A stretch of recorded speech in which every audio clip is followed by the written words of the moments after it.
dito.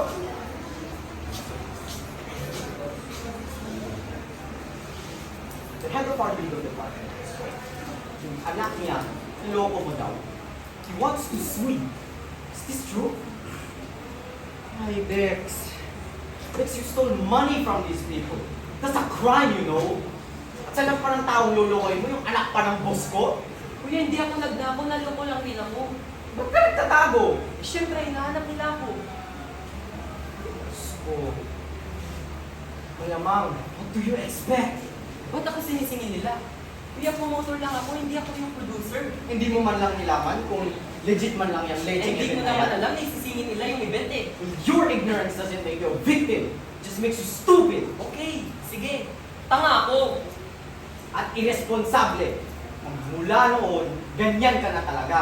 Irresponsable. Eto na naman po kami. Huwag ka mag-alala, Kuya Brian. Babayaran ko yung utang ko sa'yo. Hindi ko makakalimutan yun eh. Hoy! Ano ba yan? Bilang ka ng bilang, wala ka nga. Hindi ito tungkol sa perang yun! Eh ano?